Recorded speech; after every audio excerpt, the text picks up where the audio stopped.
Oleh karena itu teman-teman sekalian, dalam Islam penyakit dibagi dua. Ada penyakit yang sifatnya badan, ya, apapun sakit yang badan, ya, seperti misalnya orang demam, flu dan seterusnya. Dan juga ada penyakit hati. Nah, penyakit hati inilah yang mungkin ya jarang sekali dari dunia media medis itu menggabungkan antara penyakit badan sama penyakit hati ini. Kalau Islam datang menggabungkan keseluruhnya, bahkan sebenarnya penyakit-penyakit hati inilah yang umumnya menjadi penyebab dari datangnya penyakit-penyakit badan itu. Di antara penyakit hati misalnya iri, dengki, ya, dendam, gitu kan.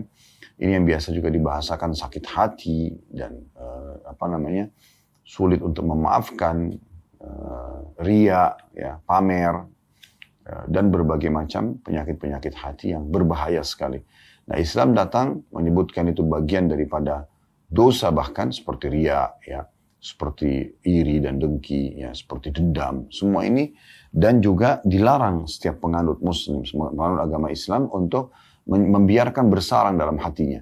Bahkan yang ada adalah justru mengobatinya dengan cara memaafkan, ya, kemudian memaafkan itu menghilangkan dendam, ya, secara otomatis. Berarti juga bersyukur kepada Allah sehingga penyakit iri dan dengki hilang, ya. Kita syukuri apa yang ada dalam diri kita atau yang Allah berikan tanpa harus merasa iri dengan apa yang Allah berikan kepada orang lain, karena itu hak kausalitasnya Allah untuk memberikan kepada siapapun. Juga tentunya dengan cara ikhlas, maka secara otomatis, ya, riya, sum'ah, riya, pamer ibadah, berbangga-bangga, ujub dengan ibadah, itu akan hilang. Makanya Islam juga membenahi dan membagi dua, ada amal badan, seperti orang membaca Al-Quran, seperti orang bersedekah dengan tangannya misalnya, seperti orang berceramah, kayak kami sampaikan, seperti kita sholat, ya, kita berpuasa, ini semua amal-amalan badan kita yang beraktivitas, ya. Namun juga ada amalan hati, dan harus connect satu sama yang lain. Amalan hati seperti ikhlas, tawakal kepada Allah, ya. Kemudian bersyukur, ya, bersabar. Ini semua connect antara amal hati dengan amal badan.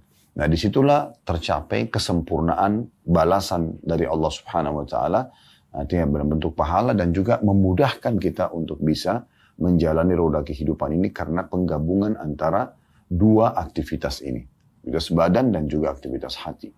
Nah, teman-teman sekalian, syaitan berusaha agar selalu membuat hati seseorang itu gelisah, gundah, berisikan dan bersarang penyakit-penyakit hati. Oleh karena itu kita harus betul-betul melapangkan hati kita, ya, dan membersihkannya. Dan itu semua juga kembali kepada sebuah hadis Nabi SAW. Kata Nabi SAW, kalau seorang hamba melakukan ketaatan kepada Allah Subhanahu Wa Taala, maka Allah akan titikkan dalam hatinya sebuah cahaya yang terang. Dan kalau dia melakukan lagi, maka ada titik cahaya lagi sampai hatinya terang benderang. Dan kalau seandainya dia melakukan satu perbuatan dosa, maka akan dititikkan satu titik hitam dalam hatinya. Kalau dia ulangi titik hitam lagi, maka bisa saja hatinya menjadi kelam. Bahkan Allah Subhanahu Wa Taala menggambarkan ada hati yang, ya, lebih keras daripada batu. Asyaddu qaswah, lebih keras daripada batu itu. Maka ini sudah sulit sekali untuk mendapatkan peringatan. Hati-hati yang lembut, yang lunak, yang berisikan amal-amal hati seperti ikhlas, tulus, ya, pada Allah, ikhlas menerima takdirnya Allah, bertawakal kepada Allah, artinya mengembalikan hasil usaha dia kepada Allah. Kemudian juga dia memaafkan, ya, kalau ada kesalahan, maka akan membuat orang seperti ini lebih mudah untuk melalui kehidupan dia. Dan juga dia selalu siap untuk memulai sesuatu yang baru dalam hidupnya, karena memang dasarnya, ya, dia tidak iri, tidak hasad, tidak ada penyakit, jadi penuh dengan hal-hal yang sangat baik dalam hatinya. Maka dengan seperti ini orang-orang akan bisa lapang dada, bisa selalu tenang dan senang dalam menghadapi kehidupannya. Nah, ini gambaran tentang masalah hati itu sendiri. Tapi kalau kita sudah bersarang amal-amal hati tersebut, maka kita akan sangat lunak. Air mata kita mudah menetes dengan sedikit melihat fenomena alam saja, misalnya melihat keindahan alam semesta, ya, melihat dan merenungi bagaimana besarnya nikmat Allah pada diri kita, kesehatan yang Allah berikan, makanan, minuman, pasangan hidup, anak-anak. kita jadi sensitif sekali untuk melihat semua itu sebagai sebuah nikmat dan kita selalu alhamdulillah. Bahkan kadang-kadang kita netesin air mata karena melihat nikmat Allah per itemnya, bahkan sekecil apapun kita merasakan itu sebuah kenikmatan yang harus kita syukuri.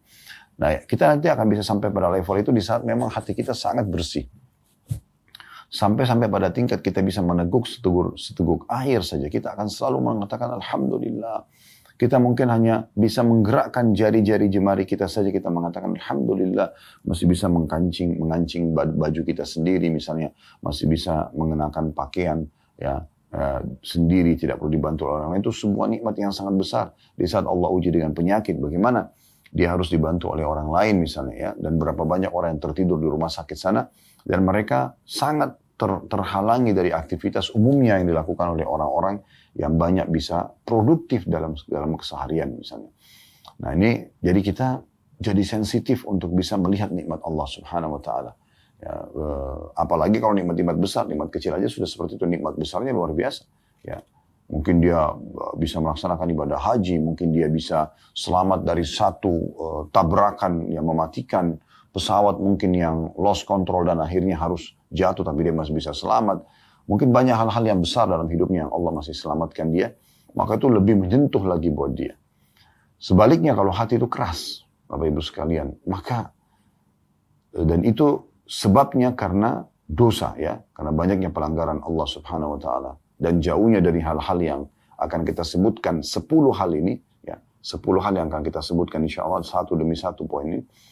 Jauh dari semua ke-10 hal ini, maka hatinya bisa keras sekali. Apalagi memang dibubuhi dan dibiarkan bersarang semua penyakit-penyakit hati, dari iri, dari dengki, dari kufur nikmat, tidak bersyukur kepada Allah Subhanahu wa taala, dendam, egois dan segala macam hal, akhirnya membuat dia sulit sekali untuk bisa bersyukur terhadap nikmat Allah. Sebesar apapun nikmat, senikmat apapun makanan, sebagus apapun pakaian, melimpah apapun harta, tetap aja bagi dia kecil.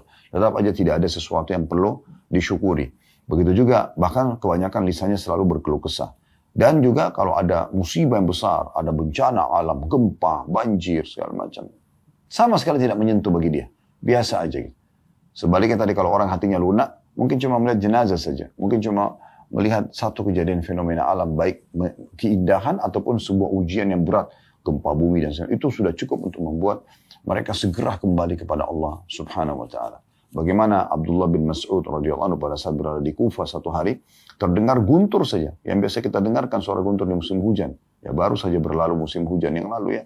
Bagaimana guntur kita dengarkan menggelegar di atas langit sana. Sudah jelas ini berarti ada pencipta yang mengaturnya dan ada juga yang mengeluarkan suara itu dan ada yang menciptakan suara itu, gitu kan?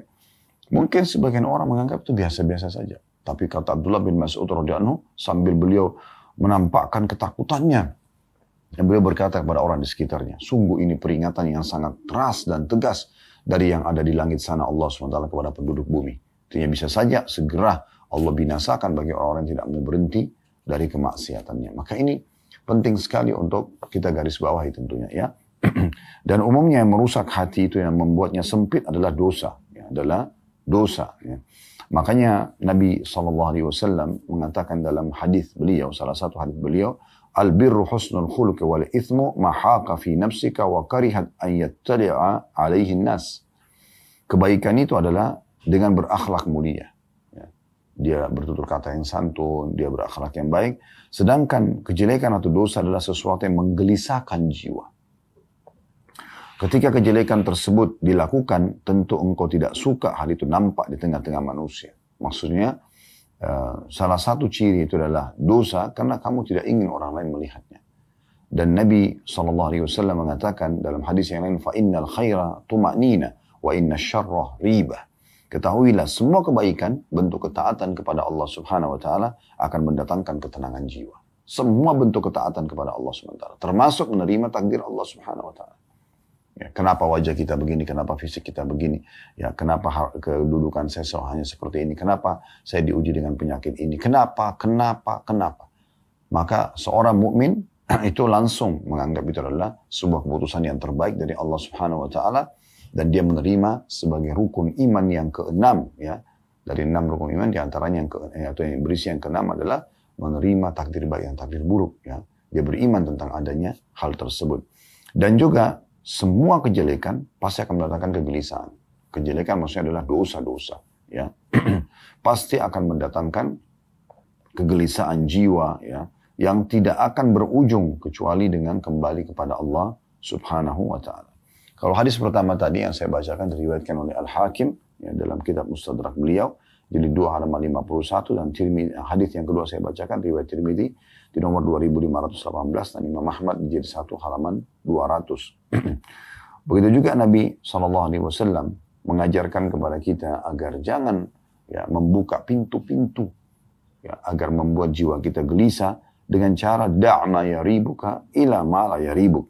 Tinggalkan yang meragukanmu dan beralih pada apa yang tidak meragukanmu. Kemudian beliau mengatakan fa innas sidqa tuma'nina. Jujur adalah ketenangan jiwa.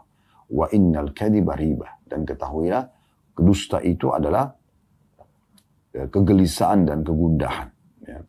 Jadi ini harus kita fahami baik-baik, gitu kan?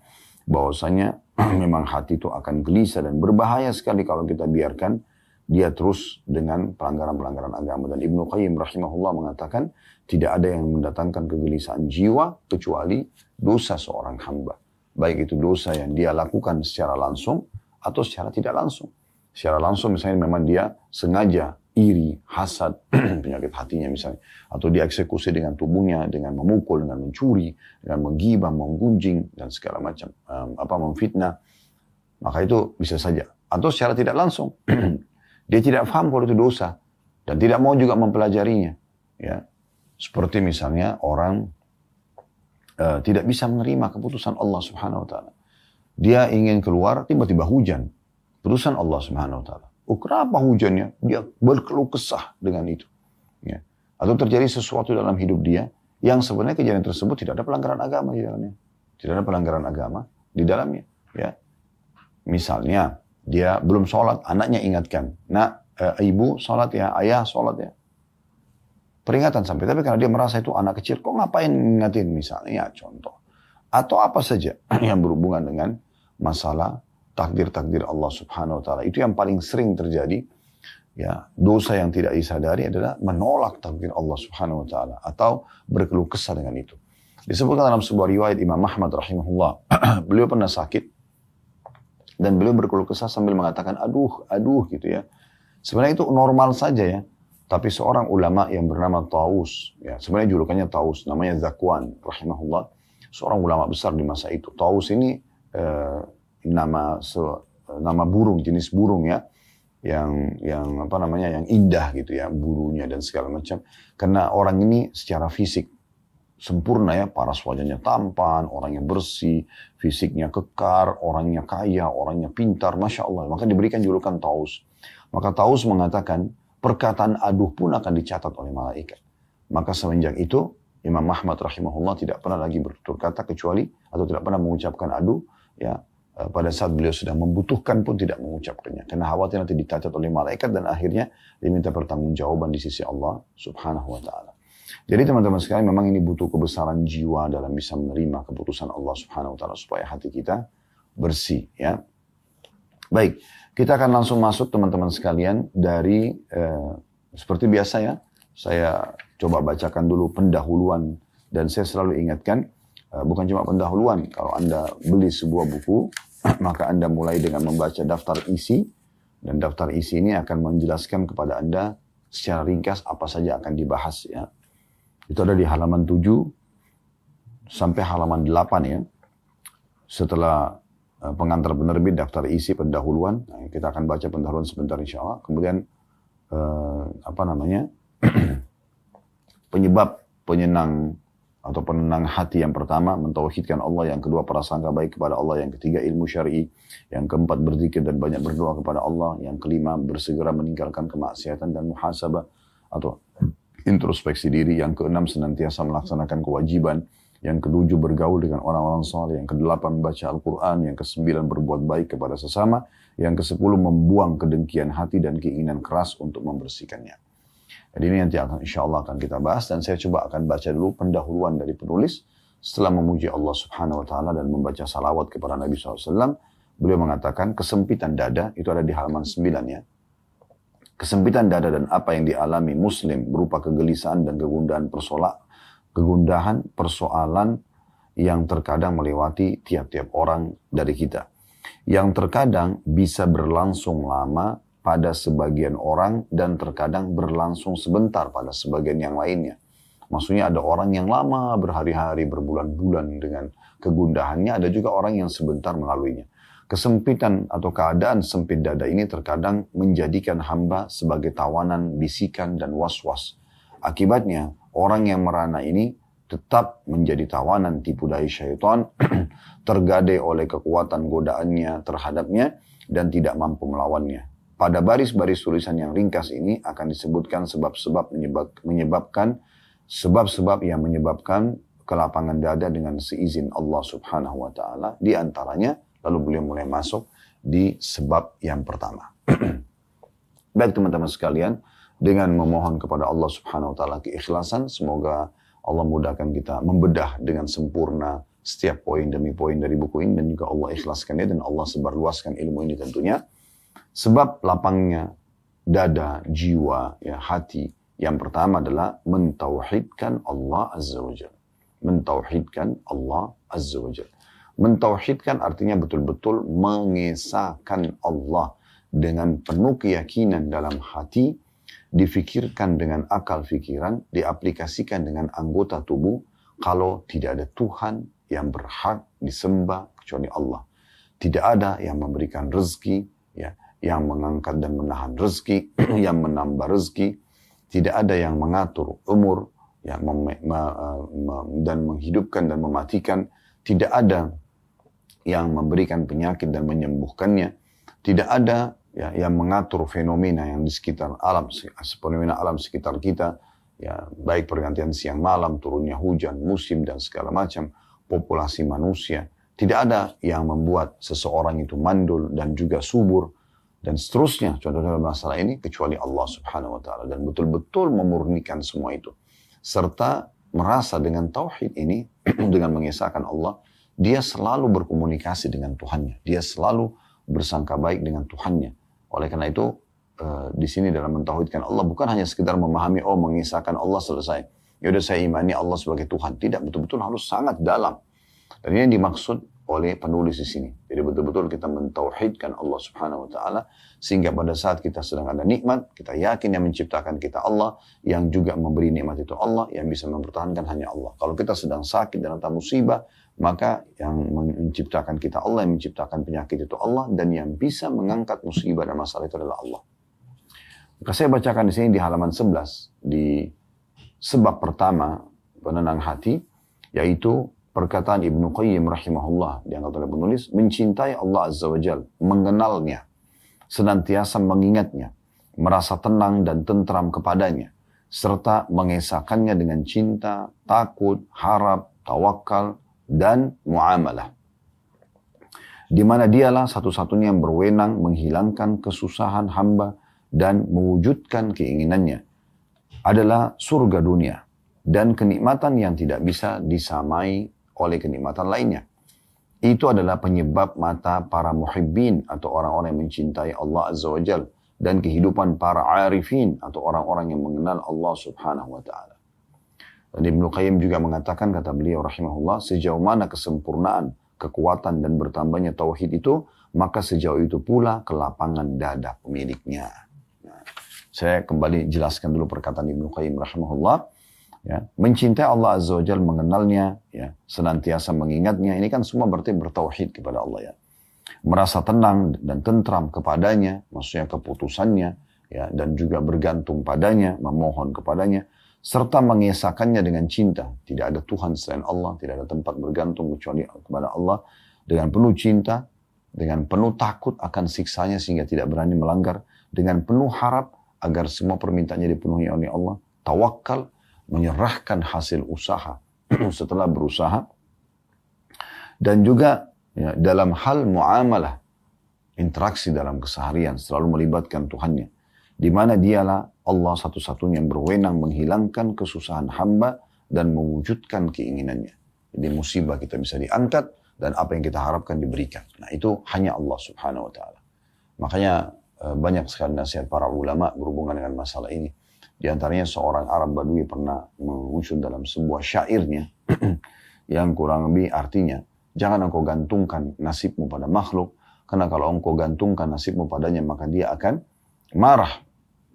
Tapi gantungkanlah nasibmu kepada Sang Pencipta Allah yang kalau kau tidak memohon kepadanya justru dia akan marah kepadamu. Dan ini sesuai juga sejalan dengan sabda Nabi SAW, "Man lam yad'ullah yaghdab alaih." Dalam hadis riwayat Tirmidzi. Siapa yang tidak memohon, manja, dan merengek kepada Tuhannya Allah, maka Allah pun akan murka kepadanya. Ya.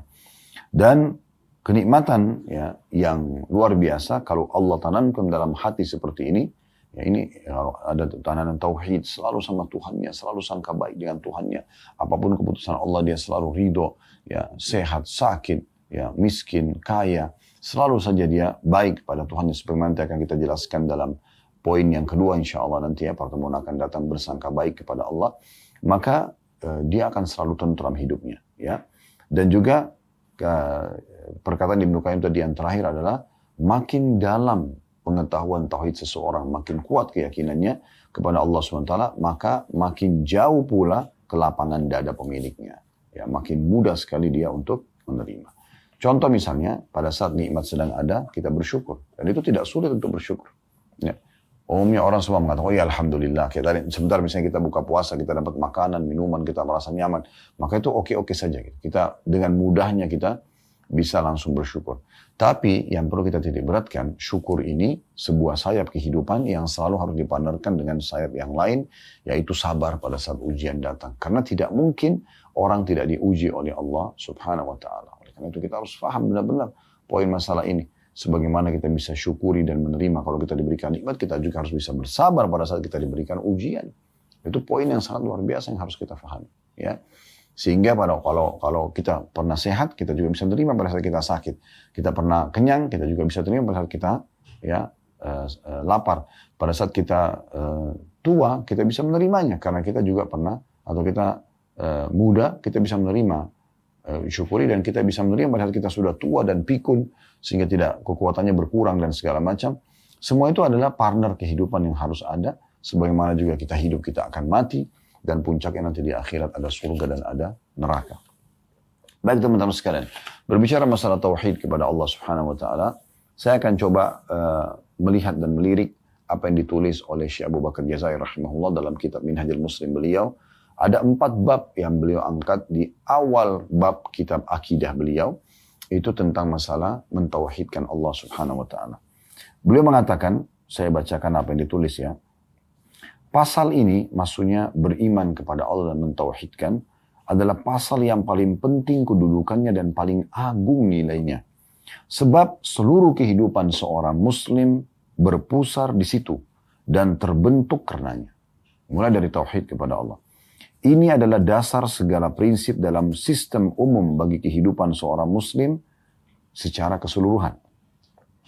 Seorang muslim beriman kepada Allah Subhanahu wa Ta'ala dalam arti dia meyakini wujudnya Allah yang maha suci dan bahwa sungguhnya dia adalah pencipta langit dan bumi, maha mengetahui yang gaib dan yang tampak, Rabb atau pencipta, penguasa, pengatur segala sesuatu dan pemiliknya. Tidak Tuhan yang berhak disembah kecuali dia, tiada Rabb selain dia. Dia meyakini bahwasanya Allah memiliki sifat kesempurnaan, suci dari semua kekurangan. Yang demikian itu karena petunjuk Allah Subhanahu wa Ta'ala kepadanya dan karena dalil-dalil nakli dan akil berikut ini. Jadi beliau menyebutkan semua ini diikuti dengan dalil tentunya. Nah, di antara dalil yang diangkat oleh beliau, saya mungkin tidak bacakan semua karena cukup banyak, tapi bisa Bapak Ibu membuka dalam surah Al-A'raf ayat 54 ya. Yang bunyinya surah Al-A'raf ayat 54 ini, Inna rabbakumullahu alladhi khalaqas samawati wal arda fi 6 ayyamin thumma istawa 'alal arsh yughshil layla an-nahara yatlubuhu hasithan wasyamsa wal qamara wan nujuma musakhkharatin bi amri ala lahul khalqu wal amr tabarakallahu rabbul alamin. Yang artinya sesungguhnya Rabbmu ya, penciptamu ya, hai sekalian manusia ialah Allah. Dan dia adalah yang telah menciptakan langit dan bumi dalam 6 hari. Lalu dia bersemayam di atas arsh singgasananya. Dia menutupkan malam kepada siang. Yang setiap hari kita lihat fenomena siang dan malam berganti ini. Allah yang menyatakan hanya dia yang menggantikan itu. Dia yang menutupkan malam kepada siang yang mengikutinya dengan cepat. Dan diciptakannya pula matahari, bulan dan bintang-bintang. Masing-masing tunduk dengan perintahnya. Ingatlah, menciptakan dan memerintah hanya haknya Allah yang maha penuh dengan berkah. Ingatlah, menciptakan dan memerintah hanyalah hak Allah, maha penuh berkah Allah, Rabb semesta alam. Jadi kita bisa lihat bagaimana Allah subhanahu wa ta'ala memperkenalkan dirinya.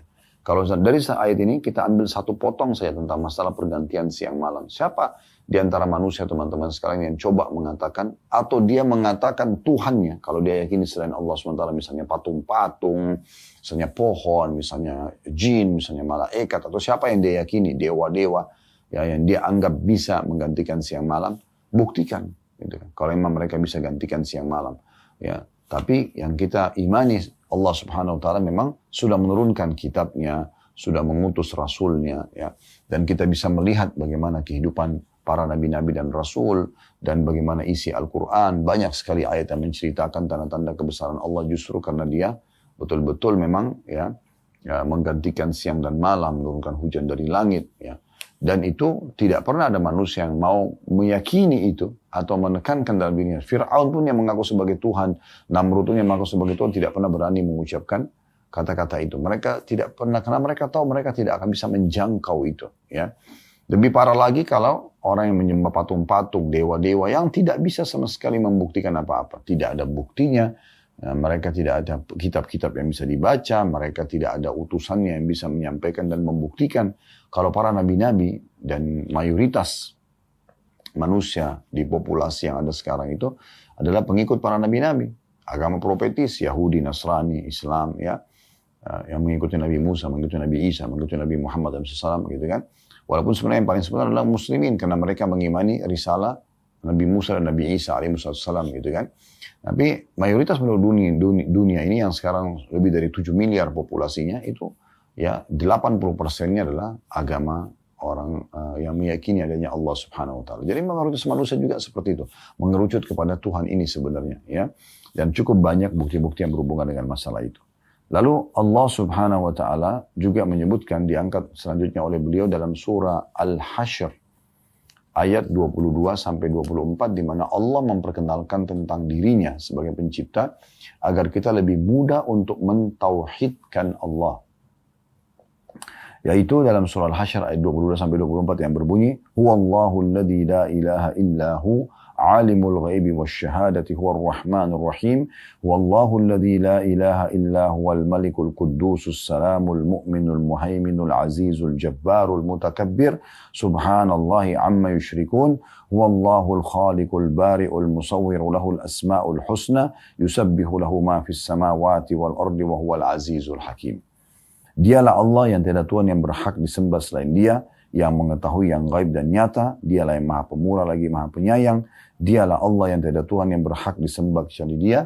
Ya, Dia adalah Raja yang maha suci, yang maha sejahtera, yang menganugerahkan keamanan, yang maha memelihara, yang maha perkasa, yang maha kuasa, yang memiliki segala keagungan. Maha suci Allah dari apa yang mereka persekutukan. Dialah Allah yang menciptakan, yang mengadakan, yang membentuk rupa, yang mempunyai nama-nama yang paling baik. Bertasbih kepadanya apa yang ada di langit dan di bumi, dan dialah yang maha perkasa, lagi maha bijaksana.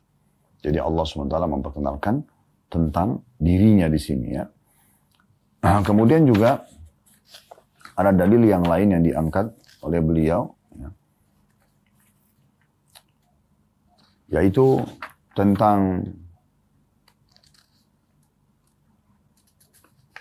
firman Allah Subhanahu wa taala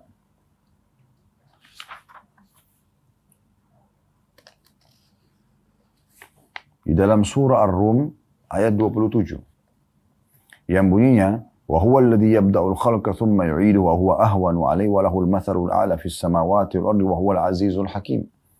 Dialah yang menciptakan manusia dari permulaan, kemudian mengembalikan atau menghidupkannya kembali, dan menghidupkan kembali itu lebih mudah baginya, dan baginya lah sifat yang maha tinggi di langit dan di bumi.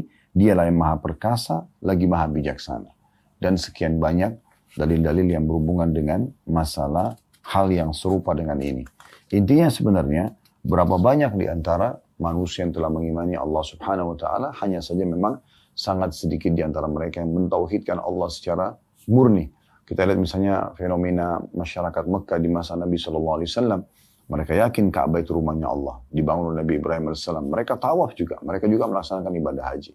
Cuma sayangnya mereka masih syirik kepada Allah, masih menyekutukan Allah dengan makhluk-makhluk yang lain.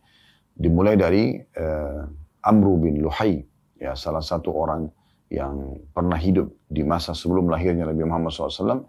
Dia pernah dengan sukunya, ya suku dia Khuza'ah, menyerang Mekah dan merebut dari suku Jurhum.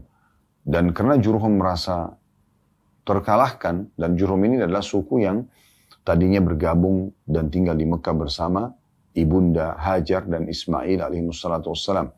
Turun-temurun mereka hidup di Mekah karena ada ibadah haji, mereka menjadi penduduk Mekah. Jadi mereka itu terlihat secara perekonomian mengundang dengkinya orang-orang, termasuk suku Khuza'ah. Maka suku Khuza'ah menyerang Mekah dan Jurhum dikalahkan.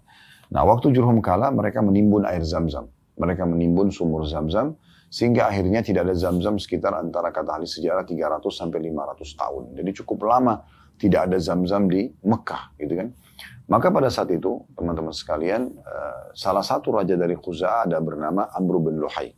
Dia jadi dia kalau mau datangkan air untuk penduduk Mekah sebagai raja, dia selalu mendatangkan setiap hari dari luar Mekah di perkampungan-perkampungan yang memiliki sumur yang mungkin memiliki air yang cukup banyak, dengan membelinya dan akhirnya bisa membuat roda kehidupan di Mekah berjalan. Nah, satu waktu dia pernah ke negeri Syam, dia temukan ada satu suku Amalik namanya. Suku Amalik ini menyembah patung. Tapi mereka juga yakin ada Tuhan Allah. Maka Amr bin Luhai nanya, ini apa yang kalian lakukan? Dia bilang, ini patung-patung perantara antara kami sama Allah. Dan dia juga bisa membantu menurunkan hujan, dia bisa menyembuhkan penyakit, bisa memudahkan rezeki dan seterusnya. Dan juga bahasa menurunkan hujan mengundang keinginan Amr bin Luhai untuk membeli patung-patung yang mereka jual sambil mengatakan di Mekah kami kurang air, mungkin Tuhan-Tuhan kalian bisa membantu kami. Maka mulai dia beli patung-patung, kemudian dia taruh di Mekah, dia ajak masyarakat untuk menyembah patung tersebut, dan mulailah tersebar penyembahan berhala di saat itu di kota Mekah. Maka teman-teman sekalian, pada saat itu akhirnya dia datangkan patung yang lebih besar lagi, dan bahkan menyuruh masyarakat Mekah akhirnya memproduksi patung-patung, dan mulailah pasar-pasar Mekah dipenuhi dengan patung-patung syirik kepada Allah Subhanahu wa taala. Nah, perbuatan-perbuatan ini akhirnya membuat mereka jauh dari Allah Subhanahu wa taala, dan Nabi SAW mengingatkan mereka agar segera kembali, ya, pada saat beliau bebaskan kota Mekah dengan cara menghancurkan 360 patung yang mereka yakin ini dewa itu, yang turunkan hujan, yang bisa berikan keturunan, yang ini, yang itu, segala macam. Dan Nabi SAW hancurkan dengan tongkat beliau sendiri, yang pada saat itu doktrin yang ada di masyarakat Mekah, kalau seandainya seseorang itu melihat saja ke salah satu patung mereka anggap Tuhan namanya Hubal, itu bisa kualat. Maka Nabi SAW sengaja menghancurkan semua termasuk Hubal sendiri, di mana Nabi SAW dari atas unta beliau mencolok matanya Hubal, ya, patung itu, kemudian terpotonglah bagian kepalanya, kemudian beliau mendorong bagian badannya dan akhirnya jatuh dan pecah, dan beberapa sahabat memecahkan kembali, tambah memecahkan patung itu, sehingga akhirnya habislah semua kesyirikan kepada Allah, dan Nabi SAW mengembalikan mereka bertauhid kepada Allah Subhanahu wa ta'ala, untuk kembali betul-betul memurnikan ibadah kepada Allah. Dan Nabi SAW ajarkan dalam banyak hadis beliau, di antaranya beliau mengatakan kepada para sahabat agar memurnikan tauhid. Kalau kalian minta kepada Allah, mintalah sesuatu yang sangat besar, dan mintalah segala sesuatunya, sampai mintalah tali sendal kalian yang kalian butuhkan. Makin kita manja kepada Allah, maka makin kuat tauhid kita. Makin kita memohon, merengek kepada Dia, maka makin, ya, dekat kita kepada Allah, dan makin murni tauhid tersebut.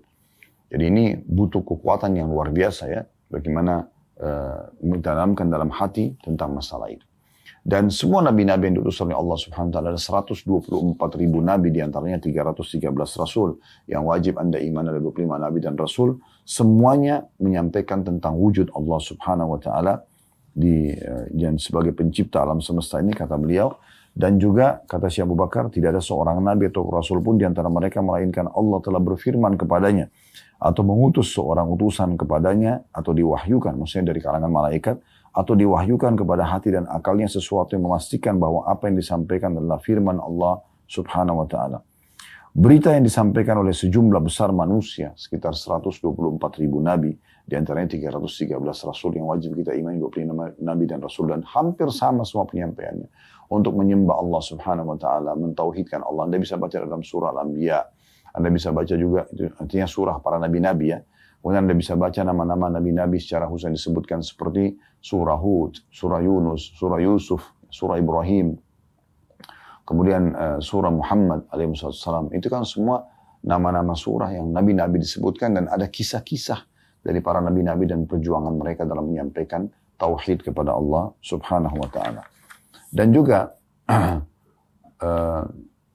beliau mengatakan berapa banyak di antara ya, para ulama yang ulama ini semua umumnya menyampaikan tentang tauhid kepada Allah SWT, membacakan firman Allah Subhanahu wa taala, menyampaikan tentang apa yang disampaikan oleh nabinya Muhammad SAW.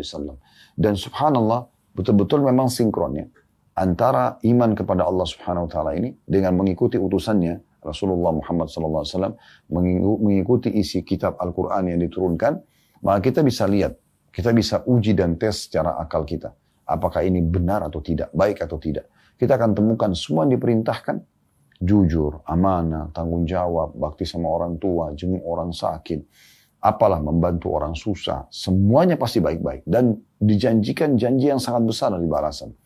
Nah begitu juga dengan apa yang dilarang, bohong, menipu, menggunjing, memfitnah, memukul, mencuri, membunuh, semuanya buruk-buruk, mengganggu orang dan segala macam. Dan itu diancam. Nah, berarti ancam dengan ancaman yang berat ya, dengan dosa dan segala macam, dengan hukuman disiksa kubur, siksa neraka. Berarti orang kalau mengikuti dan mencerna dengan akal sehatnya, ini agama yang benar. Dan ini Tuhan yang benar. Karena ajarannya semua mengarah kepada sesuatu yang baik. Dan sudah terlalu banyak orang yang membuktikan dengan keimanan mereka. Bahkan miliaran tadi kita sudah bahasakan, mayoritas manusia justru meyakini tentang masalah itu. Kemudian Syekh Abu Bakar Jazair mencoba memberikan dalil akal, secara akal. Lebih dalam lagi. Beliau mengatakan, adanya alam semesta dan makhluk yang beraneka ragam memberikan kesaksian adanya wujud Sang Pencipta. Gak mungkin tiba-tiba ini ada semua tanpa ada Sang Pencipta. Yaitu Allah Subhanahu wa taala. Cuma bedanya kita seorang muslim sudah dikerucutkan dah. Tidak usah repot-repot cari Tuhan, namanya Allah. Ini Rasul yang diutus, ini kitab yang diturunkan. Pelajari, terapkan apa yang diajarkan dalamnya, maka kau akan mendapatkan panduan hidup dan selamat dunia akhirat. Karena kata beliau, tidak ada seorang pun di alam raya ini yang mengklaim telah menciptakan alam raya ini beserta isi-isinya selain daripada Allah Subhanahu wa taala. Akal manusia pun menyatakan mustahil atau tidak mungkin adanya sesuatu tanpa ada pencipta atau yang mengadakannya. Seperti misalnya bangunan ini tidak mungkin ada, lampu ini tidak mungkin menyala misalnya, tanpa ada yang mengadakannya. Berarti harus semua ini ada dari fenomena alam yang bisa kita saksikan gitu. Bahkan juga akan menyatakan mustahil akan adanya sesuatu yang sangat sederhana tanpa ada yang mengadakannya. Seperti adanya makanan tanpa ada yang berusaha untuk memasaknya, atau adanya hamparan di muka bumi ini ya, tanpa ada yang menghamparkannya. Maka bagaimana dengan alam raya yang luar biasa besarnya dan terdiri dari langit dengan segala planet-planet yang dikandungnya. Matahari, bulan, dan bintang-bintang semuanya berbeda besar dan kecilnya. Bentuk dan rupanya, dimensi-dimensi dan pergerakannya. Bumi dengan segala apa yang ada di permukaannya. Seperti manusia, jin, dan berbagai hewan dengan segala jenis dan spesiesnya. Dan dengan segala perbedaan warna dan bahasa. Perbedaan pengetahuan dan pemahaman, karakteristik dan ciri. Dan dengan segala apa yang dikandungnya seperti barang-barang tambang yang bermacam-macam dikandung oleh bumi.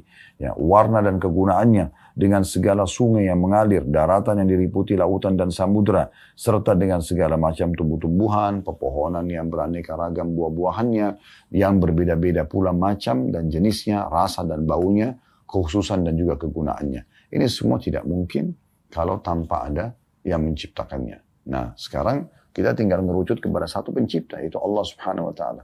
Ini akan membawa pada poin yang luar biasa. Jadi Anda tidak usah lagi mencari ya siapa yang menginginkan siang malam, Siapa yang membuat ada cahaya bintang itu? Siapa yang membuat ukuran matahari begitu dan panasnya bisa bermanfaat buat bumi misalnya. Ilmu pengetahuan alam cukup banyak ya, yang sebenarnya lebih membawa kita kepada tauhid, kepada Allah Subhanahu wa taala. Bahkan Allah mengatakan, wa fi anfusikum afala tubsirun, dalam diri kalian tidakkah kalian lihat ada tanda-tanda kebesaran Allah? Bukankah kita manusia tidak bisa mengalih fungsikan misalnya mata, kita alih fungsikan untuk makan misalnya, menggantikan fungsi mulut? Bukankah kita tidak bisa mengganti fungsi untuk melihat dengan mulut misalnya? Bukankah kita tidak bisa alihkan fungsi mendengar dengan hidung misalnya? Tidak bisa juga kita alihkan fungsi kita menghirup ya, atau mencium bau dengan kuping kita? Tidak bisa. Semuanya ada fungsinya masing-masing. Dan semua ada kadarnya.